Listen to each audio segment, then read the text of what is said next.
We are just a couple of days away from the start of the 2024 NFL season. So let's preview some of the biggest storylines entering the 2024 year. It's the Jake Asman Football Show, and it starts right now. Oh, yeah. It's the Jake Asman Football Show. Brought to you by BetUS. Sign up now and triple your bonus. That's 125%. Let's get into some NFL football. Presented by BetUS Sportsbook and Casino. And here's your host, Jake Asman. Yeah, here we go. Happy Tuesday, everybody. Welcome in. It is indeed the Jake Asman Football Show presented by my friends at BetUS Sportsbook. And if you've been following my broadcasting career for a while, we always love to get this guy on the radio show. But for the first time in the history of the Jake Asman Football Show on YouTube, we say hello to Eric Edholm, who covers the NFL for NFL Media, NFL.com. Eric, great to get you on. Thanks so much for making some time today. Great to be on. Great to help further your career, right? I appreciate that, Eric. So, you cover the entire league. You do a great job at NFL Media, NFL.com. So I want to start kind of big picture with you. What to you is the biggest storyline entering the 2024 NFL season? Well, it may not be everyone else's biggest, but I'm a draft guy at heart. That's a big part of what I do and have done for a while, whether it was at NFL Media or Yahoo Sports, Pro Football Weekly before that. I suppose I'll always be a draft guy. So to me, when you have a quarterback class like we just did, even similar to a few years ago, we had 5 taken in the first 15 picks, now 6 in the top 12, especially with the way things have gone this preseason. Caleb Williams, the unquestioned starter in Chicago, same thing now that we know officially, Jaden Daniels in Washington. Even Drake May, who was supposed to be sort of on ice waiting, a bad New England offense. Jacoby Brissett's shoulder injury has kind of changed the calculus a little bit. May's played better. Bo Nix gets named starter. Obviously, we don't have J.J. McCarthy. That was a big loss from this class, at least for this year. But 5 of the 6, potentially, and certainly 4 of the 6 are going to be starting on week 1. And, obviously, if you look back a couple of years, it was sort of a mixed bag. And anytime we've had these bigger quarterback classes, we get all excited. But it's almost guaranteed there's going to be a handful of failures. And, the less heralded class of 22, which had Kenny Pickett and then a big drop until round 3, and guys like Willis and Ritter rather drafted, we saw how far that class has fallen with the exception of Brock Purdy. So, there's a lot of pressure on these guys to perform right away. The Bears have playoff aspirations. The Broncos rallied after a tough start last year. I think Washington, there's an energy that we haven't seen in a while. So those are, vastly different situations than what we saw even at the end of last season. And I'm fascinated to see what these guys can do to help or possibly delay a turnaround in each of those cities. Are you buying the hype around Caleb Williams? I've been watching Hard Knocks. It's tough not to root for him after you see him on that show. What are your thoughts? I know you're in the Chicago area. What are your thoughts on Caleb? Yeah, I'm just outside the downtown area, but you can feel the buzz. I mean, there are plenty of Bears fans up here, and they were certainly excited, if not a tiny bit conflicted, because I think they were being told, look, Caleb's a different personality. How he fits in with the locker room is going to be just as important as how his football talents translate and all that. And so there was this cautious optimism, I think, but it's bubbled up to the point, especially after a couple of preseason games where he's shown some very high highs, even with some stuff that need work. It's very exciting around here. I'm not a Bears fan, but I mean, I know just talking to people around here, they haven't seen a quarterback like this. I mean, they really haven't had. You go through the history of their franchise, back to Sid Luckman and obviously Jim McMahon has kind of been held up as almost like the franchise's best quarterback for 40 years now almost. And it's crazy to think that a guy who only made 1 Pro Bowl could hold that mantle. But, Williams has all kinds of ability and he's got unusual poise for a rookie. Now, I mean, he still has to suffer through some down times, I'm sure, but the schedule sets up really nicely for him. Titans week 1, I mean, I think they're better, but still, a team that's got some work to do. Some other games early in the season that aren't nearly as challenging as what you see down the backstretch. So I think it's set up for success in year 1. Those receivers, that offensive line, a stable of running backs, good tight ends too. I mean, that's what we don't talk about. I mean, they really have depth and talent at every offensive position now. And, I just give Ryan Poles a lot of credit because a couple years ago, this was one of the bleaker offensive situations in the league. You mentioned the talent that he has, and it's such a unique situation because there's a Bears team that won 7 games last year, right? They had the first pick because of the trade with Carolina. So what are the expectations for Caleb Williams? Like, I almost feel like CJ Stroud doing what he did last year, Eric, maybe like has fans thinking, well, every rookie now is supposed to do that. What are your thoughts on what Caleb has to do to basically fulfill the hype that surrounds him? Yeah, kind of raised the bar, didn't it? Even if Bryce Young, the number 1 pick, struggled last year and really, even with a head-to-head victory over Stroud, I mean, you wouldn't in any conversation try to argue that he was better than Stroud or was even on the same level as him. So, it's a perfect encapsulation of what he's facing. Yes, we've seen guys picked in the top 3 have immediate success. We've also seen them flame out in year 1 and have to kind of reinvent themselves. So, I don't think it's going to necessarily be. I mean, now think about Stroud too. I mean, they were fighting to get into the playoffs late in the season. I mean, he obviously looked very poised and clearly belonged and had this moxie you don't normally see in a rookie. But, there were some missteps along the way too. He missed a couple games.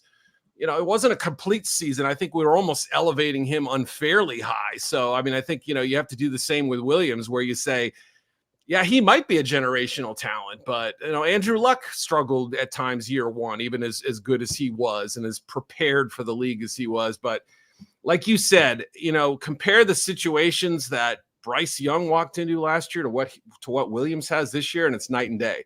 The only question we have, I guess, is whether Matt Eberflus is going to survive this year. There was some talk that he may not be the head coach this offseason. And whether that relationship will continue. But again, that's more of a long-term thing. And it partially depends on how Williams plays, I guess. Want to talk about the landscape because every team is chasing the Chiefs. They're the 2-time defending champs. They're going for the 3-peat, which of course has never happened in the history of the NFL. So a 2-part question for you, Eric. Part 1, when you look at this Chiefs team, would you make them the favorites to 3-peat? And then 2, give us some teams that you think are their biggest threats that's finally taken them down. Yeah, I handle power rankings for NFL media, and I've not been given a great reason to move them off the number 1 spot yet. Like, I understand if you want to say on paper the 49ers are better, or, don't forget about the Bengals now that Joe Burrow's back. They've sort of had the Chiefs number at times. And, those are all, I think, reasonable arguments at a certain point. We've got to see some more evidence. And the Chiefs didn't even need to have a great regular season last year. They lose Chris Jones in week 1, drop the game to the Lions. Offense seems to struggle all season. Defense kind of barely keeping them afloat. And then they break out the magic wand, Patrick Mahomes and Travis Kelce and the rest. And so, they've proven they can win without their best stuff. And that's a quality that not every team has, even more talented ones, by definition. So the 49ers obviously have a lot going for them. The Ayuk situation, the Trent Williams situations kind of hang over them, but they theoretically should be in another great position to succeed again this year. The Lions, who had the Niners on the ropes, have continued to build and keep their parts in place and lock up their foundational pieces long-term. How do you not love that? Jared Goff has played his best football and he's in his prime. That's a pretty good situation, even in a tough NFC North. So, on that side of the coin, those are probably the biggest contenders. Is Houston in that group yet? I'm not quite ready to put them there, even if a lot of people are. I'm still kind of holding back and think that we may be elevating them a little bit beyond, especially with that schedule this year. So we'll see. I mean, they might be. Stroud's a huge reason why, D'Amico Ryans, whatever. But I'm not quite ready to put them there. And I'm not ready to, on the other side, bury the Bills yet. I don't know that they're going to look like supreme contenders the first half of the season as they're working through their issues and, reshaping the defense, O-line, receivers, and putting a lot on Josh Allen's plate. But by the end of the year, I'm still convinced that they'll be in the mix of that group. And there are obviously other teams too, but the Bills are another team that knows what it takes when you go up against the Chiefs. They haven't always won those games, but they've won a few. And so that experience, I think, on some level matters, especially for a guy like Allen. Staying in that AFC East, I mean, how do you view this Jets team that won 7 games last year without Aaron Rodgers? They get him back. Tyrod's the backup if Aaron can't play every game. Your thoughts on the Jet outlook going into the season? Yeah, obviously, their defense was tremendous for about 13 games and kind of disappointing for about 4. Now they obviously need to keep up maybe even a better ratio this year on defense, and not have to put everything on Rodgers. Obviously his health is a premium and a number one storyline. I mean, you can't have him go down in week 1. I don't need to say that for anybody, but yeah, I mean, they've at least solidified that offensive line. I think you could almost call it a team strength in theory, or at least, the depth is so much better than it was. They have contingency plans there. They have a backup who's won some games now, and maybe those weapons start to work on offense. I think they'll run the ball really well. I think Breece Hall is going to have a big year. So in an AFC East where, the Bills might be a little vulnerable, the Dolphins maybe showed some of their limitations and lost some big pieces this offseason on defense. They're going to have a chance. I put them in as my last wild card. We just submitted our predictions. So I understand what comes with that, right? Trusting teams like the Jets and Chargers doesn't historically pay off, but I don't know. I put both in this year thinking that you never know. I mean, I think with Rodgers there and with Harbaugh in LA, I think those could end up being the differences this year. I asked you about the AFC East. How about the NFC East? How do you view the Cowboys? I mean, 3 straight years with 12 or more wins. They get the Lamb contract done yesterday. Dak is still kind of hovering over them. And then you have an Eagles team that changed both coordinators. They were in the Super Bowl 2 years ago. We all know what happened last year with a collapse at the end of the season. How do you view the state of the NFC East? Yeah, I mean, some of it is a function of Dallas fans and Philadelphia fans that are kind of, passionate folk, right? Obviously that's always going to bring a little extra sauce to the party here, but there's no question that a terrible season for either one of these teams, the Cowboys or the Eagles, would result in big changes one way or the other, right? Whether it's Mike McCarthy, Nick Sirianni, moving on from Dak, moving on from Jalen Hurts. Again, these are extreme possibilities, but they exist, I believe. So there's a ton of pressure on those two teams. I think the good news that the Giants, intriguing as they might be, probably aren't ready to vault up yet. Now, Washington, I will say, defense aside, Jaden Daniels is going to be a tough customer to deal with this year. And so they might be that third place team, and maybe they kind of nip at the heels of the contenders for a little bit. But I still think it's a 2-horse race, talent wise. I mean, the Dallas and Philly should be able to flex their muscles a little bit. Now, are they in that top tier of contenders? Maybe. And I think the coordinator change and the relationship between Sirianni and Hurts in Philly, that's going to be a really interesting, chemistry experiment this year after, they clearly had some issues last year, and it can't all be put on them. Like you said, I mean, 2 coordinators, with Vic there now, and Kellen's a really interesting play caller on offense, somebody that Jalen hasn't had the likes of before. So maybe this ends up being a cure-all for them, and maybe Dallas can figure out a way to translate their regular season success to the postseason, because that's what it's going to take for McCarthy to feel comfortable, I think. Final question for me, Eric. I know you're a draft guy at heart, as you said earlier in this conversation. College football, of course, started this past week 0. We got a full slate coming up Labor Day weekend. For those of us out there who root for bad football teams, who might need a franchise quarterback in the draft, who are the guys that we should be looking at throughout this college season? Like, who's the next Caleb, Drake May? Jaden Daniels came out of nowhere last year, and I mean, he went ahead of Drake May. Give us some names to watch at that spot in college going forward. Well, the hope is that there is a Jaden Daniels-like development this year. It's not like he was, totally off the radar, but clearly he pushed himself into that top 5 range with a Heisman season, more well-rounded game, staying healthy the whole bit. I mean, his everything came together for him, because right now I would say Carson Beck at Georgia, Quinn Ewers at Texas, Shadur Sanders at Colorado, and there are a handful more guys who I think are, Drew Aller at Penn State. There's some talented guys, no doubt about it. but I think a lot of them come with questions. I assumed before I started calling around this summer and just sort of having some casual conversations with evaluators, draft guys, et cetera, scouts around the league. I thought Beck would have a little bit of a better reputation among scouts, but they're still in kind of show me mode.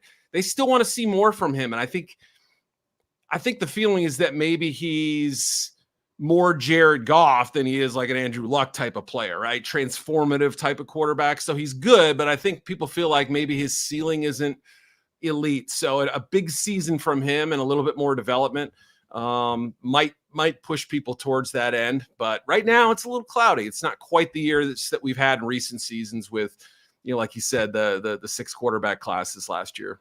Eric, I lied. Here's my actual last question. Okay. Your Super Bowl prediction. It's a tough year, isn't it? It is. It is. I don't, I always like to go a little bit off the radar or pick some, just to have fun with it. Because if I'm wrong, I'm wrong. And, whatever, I'm going to get, a guff from people on social media anyway. So I kind of felt like picking a fun one, 2 teams that haven't won one. I guess one of them's been there, but why not Lions Bengals? Bengals have a lot more to prove, I think, at this point, especially defensively. But if they are middle of the pack or, top 12 or, the back end of that area right there, if Burrow's back last year with T, Chase is back in the mix. They love Andre Yosivas. You forge something of a run game. Maybe it happens. I know it's a little bit of a stretch, but they played some pretty competitive football without him last year. And the numbers suggest they were a better team than what the record showed at Cincinnati. We'll see. Detroit, it's hard to get there and keep making those incremental improvements, but their roster does look really good to me. Eric, really appreciate your time. Continued success at NFL.com and NFL Media. Thank you, Jake. See you soon, buddy. Eric Edholm joining us there. Really good football guy. If you've listened to me on the radio over the years, he's always a frequent guest. So good to get him on the Jake Asman Football Show. We'll come back, read some of your comments, super chats. We got some people who want to call in on the Jake Asman Football Show as well. So we'll take some of your calls in addition to all that. But first, let's hear from Michael Vick about BetUS. Michael Vick here at BetUS.com. Get it all. Huge bonuses, great odds, a race book, live in-game betting, and a casino. BetUS, my online sports book and casino. BetUS making this show possible. I was looking at some odds earlier on BetUS, and I saw this, right? We were talking about the AFC East with Eric Edholm there. And I noticed Aaron Rodgers touchdown prop only being at 26.5, and it's minus 110. The under is actually juiced a little more at minus 120. I'm not going to tell you guys how to bet, but here's what I'm doing. I'm betting the over on Aaron's touchdowns. I am. I don't know if he's going to throw 50 or 40, 35, but 26.5 seems a little low in a 17-game season. Now, he's got to stay healthy, and that's the key. But if Aaron Rodgers stays healthy, I think he has a big-time season. Maybe it's not an MVP season, but can he be a top 10 statistical quarterback? Yeah. 2022, he threw 26 touchdowns in 17 games while playing with a broken thumb on his throwing hand and a rib injury, and he didn't have Devontae Adams. They had a lot of young receivers that year. Now he's got Garrett Wilson, Mike Williams, Tyler Conklin, revamped O-line, Breece Hall out of the backfield. I have Aaron Rodgers throwing over 26.5 touchdowns. As far as Tua, I probably would take his over, and Josh Allen, I probably would take his under, because I think he's going to have to use his legs a lot more this year due to the fact they don't have a true number one. So those are some bets I saw at BetUS earlier. You could use my link in the description or down in the comments. Sign up, make your BetUS account today, and they will give you a pretty sweet deal right now. A 125% sign-up bonus up to $2,000 with your first 3 deposits. So check that out. Thank you to BetUS for sponsoring the Jake Asman Football Show.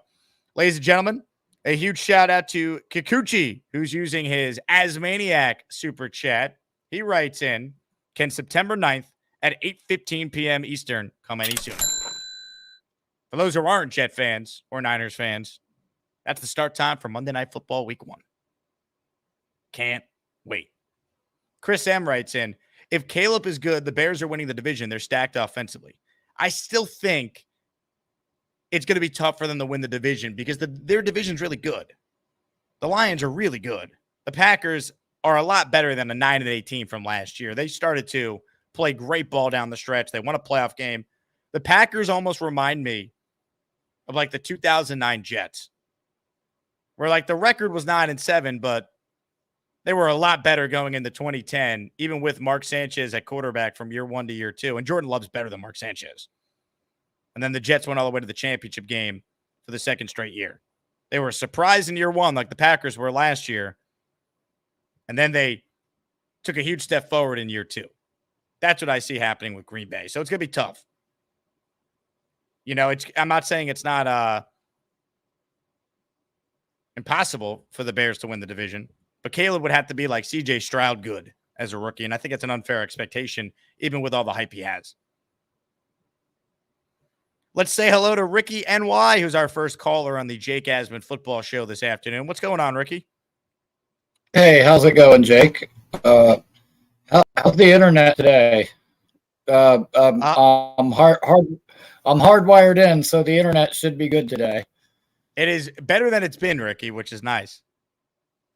Awesome. You know, I think that Eric is maybe discounting the Eagles a little bit. I know they collapsed down the stretch last year after A.J. Brown got kind of banged up, but he started off the year with like 5 or 6 games over 125 yards, and in my opinion is like a top 3 receiver in the league. And now they've got Saquon. They added like Devin White from Tampa, drafted Quinyon Mitchell. Like they had some really good pieces, and I think they're going to be a lot better team. And you know, things work out the way that I want. I could see them knocking off the Lions and us knocking off the Bengals and meeting at the end of the year for an all-green championship. Ricky, I'll tell you what, I'd sign for that right now. But could you imagine New Orleans with Philadelphia sports fans and New York sports fans? There's going to be brawls that week. You got the Jets and the Eagles fans. There's a lot of Jet fans or Bet fans. You got the Mets, Philly rivalry. You know, you have the Flyer Ranger rivalry. Sixers, Knicks. That would be nuts. I do think the Eagles are maybe being a little under-discussed. I think their issues last year, I think they're correctable. They still made the playoffs. You know, they still started 6-0 before Zach Wilson and the Jets beat them. You know, I could see the Eagles winning that division. And then we'll see. Peter writes in, showing off the new badge after being gifted a membership yesterday. Well, Peter, congratulations. No one's gifted a membership on the Jake Asman football show before, I don't believe. Maybe it's happened once, actually. I take that back. But for those who are wondering, what is this show? Is it new? It is new. A couple times a week, I'm going to talk all things NFL. So this is not the Jake Asman show that you guys are accustomed to seeing. You'll notice there's a new logo in the corner. The name is so unique. It's the Jake Asman football show. Obviously makes a huge difference. Thanks again to Eric Edholm for joining us there. Matthew writes in, Jake, thoughts on SI picking the Lions to win it all? My thoughts on it? No issue. I could see it. I definitely could see it. A Jet Lions Super Bowl would be something, by the way. We talked about Jet Eagles, Jet Lions. You imagine that? 2 starving franchises with passionate fans like Lions and Jet fans. Ladies and gentlemen, a gifted membership has just come through the pipe from Da411. Free stuff. Tyrone Garcia is the recipient of an Asmaniac membership. Troy writes in, when are cuts final? All cuts are final anytime you want. Every NFL team by 4 p.m. Eastern needs to be at 53 players. The roster needs to be set, the initial roster. Then tomorrow, you could start signing players to your practice squad. You're allowed 17 players on your practice squad. It's essentially 16, though, because one of your 17 players has to be a player that's in the NFL International Pathway Program. So it's truly 16 actual players and then 1 international project, basically. Marcelo says, who wins the NFC? I'm going Packers. My Super Bowl is Jets-Packers, baby. The Aaron Rodgers Bowl. Matthew writes in, might have to call the National Guard if it's Jets-Eagles Super Bowl. Crazy-ass fans. You'll need the National Guard for any Super Bowl that involves the Jets. You throw the Eagles in there, you might need the National Guard. You might need the U.S. Marines. Could be nuts. Bobby Saratoga writes in, I like the Eagles in the NFC. You probably could get pretty good odds on that. I don't see a ton of people picking the Eagles. Sam says Bears greater than Packers this year. You got to tell me what version of Caleb are we getting? If he's CJ Stroud, then sure. Most rookies struggle, though. It's going to be hard. I think the Bears could be pretty good, though. They won 7 last year. They add Caleb to a team that then added Keenan Allen and Rome Odunze. They already had a decent defense. Like, the Bears could be pretty good. J-Mag says, thoughts on the Steelers quarterback situation? I mean, my thoughts on it is we're spending so much time talking about Russ and Justin Fields, and neither one of them is going to be their quarterback next year, right?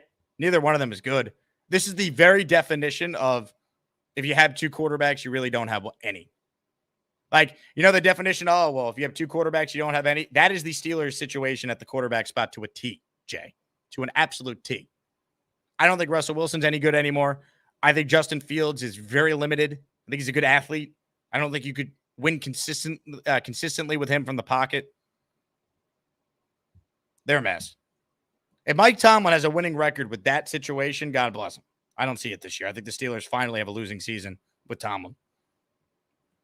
To 411 says, surprise team for the AFC and the NFC. Surprise team for the AFC for me is the Indianapolis Colts. Last year, they were a game away from the playoffs with Gardner Minshew once Anthony Richardson got hurt. If Richardson takes a step forward, and I like Shane Steichen as a coach, I could see Indy being a playoff team, being a wild card team. In the NFC, tough to call the Bears a surprise team. Everyone's picking them. So I'll give you a different team. The Atlanta Falcons. Love what they've done. Didn't love the Penix pick, but Cousins makes them better. They won. They're kind of like the NFC Jets. The Jets are more talented than Atlanta, but Atlanta won 7 games last year with putrid quarterback play. Not as bad as the Jets, but still. Desmond Ridder, Taylor Heineke, like Kirk Cousins, say whatever you want about him. He's a good quarterback. He's a pro. So I don't even know if Atlanta is that big of a sleeper anymore, but I look at them.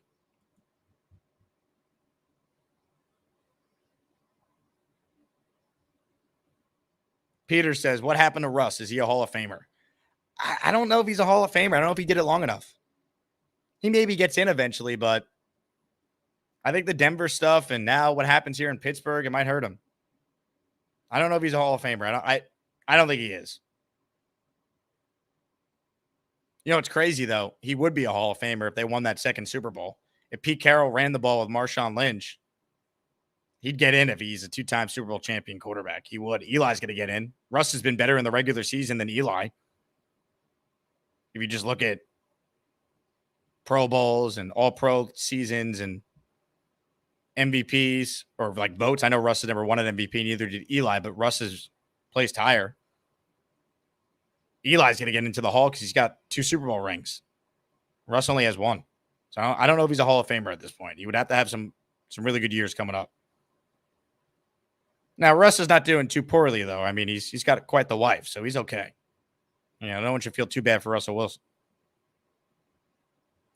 Derek says, Jake, do you think the Cardinals will be the worst team in football this year? I don't think they'll be the worst team in football. No, I think the Patriots are. I think they stink. Reza says Atlanta and Chicago for me is a wild card. I could see it. Atlanta might win that division. I don't even know if they're going to be a wild card.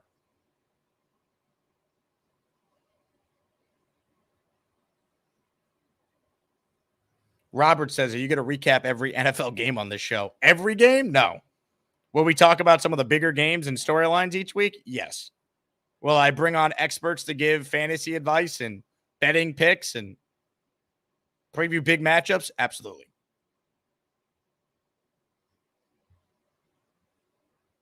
Absolutely. TB, Giants record 5-12. I have them at 5-12. Yeah. 5-12 is actually where I have them. Chris says Eli going to the Hall would ruin his credibility. Average QBs can make it once he goes in. Now, I don't think that's fair. I think Eli's a Hall of Famer, Chris. He's a 2-time Super Bowl MVP. He had 2 of the greatest playoff runs ever. He defeated the greatest football team of all time and was the MVP of that game, led a fourth quarter comeback in the 07 season. He then went out there 4 years later and beat Belichick and Brady again. And it's not just those Super Bowls. Go look at Eli's performances in the games leading up to it. So, me personally, I think Eli's a Hall of Famer. Maybe he doesn't get in on the first try, but I think if you're a 2-time Super Bowl MVP, you got to be in the Hall of Fame. J Mags writes in, could New England go winless this season? No, they won't. They'll win a game or 2.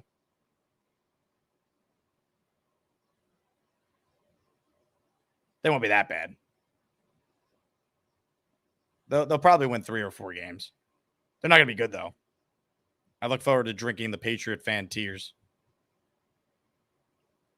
Georgie says, I'm not a Jet fan, but I picked Brees second overall in my draft. I'm excited for him. I have a draft tomorrow night, and I have the 3rd overall pick. I'm hoping Brees is there so I can take him. Ladies and gentlemen, Paul Faz has just gifted 5 memberships on the Jake Asman Football Show, baby. Free stuff. Norm, go jet yourself. Donald Wallace, Kevin Tattoos, Bang Mateo, and Mr. McMoney all just became Asmaniacs. Congratulations. We're now up to 6 members added on the Jake Asman Football Show today.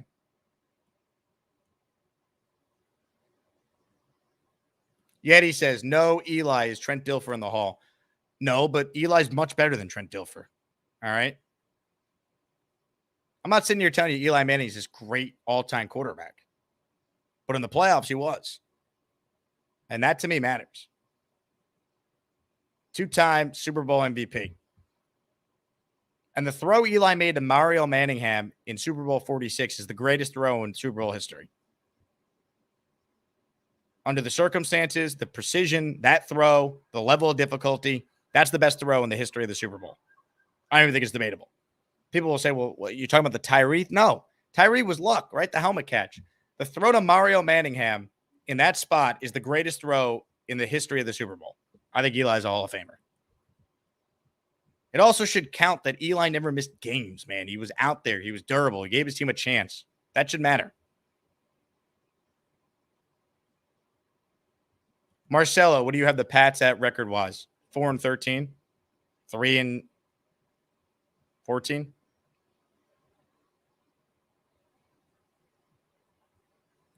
J-Mags, what does Trevor Lawrence have to do this year to live up to the hype he had at the start of his career, or is he just mediocre forever? Look, I think Lawrence has got to win another playoff game. Win the division, win a playoff game. Last year, to be fair to the Jaguars, they were 8-3 last year. They were 8-3 last year, and then he got hurt, and he wasn't the same. So keep that in mind. R&R, is C.J. Mosley a Hall of Famer if the Jets win the Super Bowl? I don't know if he's a Hall of Famer, but I do think he might be a Jet Hall of Famer, Ring of Honor player if they win.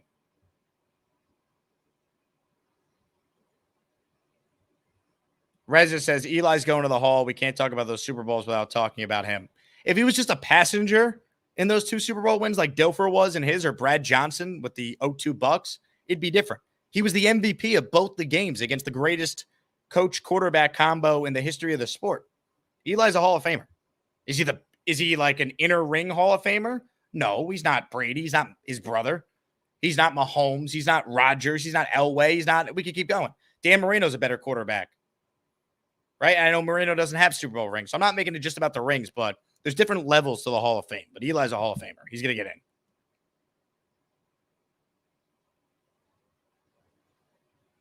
That's the bottom line.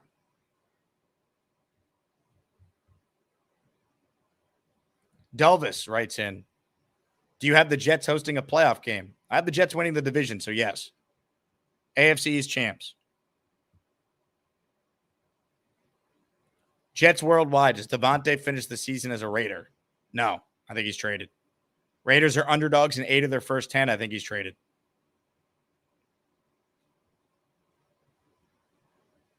That's no ghost. I hate the Giants to consider Eli a fringe Hall of Famer, but to compare him to Trent Dilfer is wild. Yeah, I'm with you, man. It's a bad comp. It's a bad comp. Eli Manning is not a top 10 quarterback of all time, top 15 even. But to say he's Trent Dilfer is wild.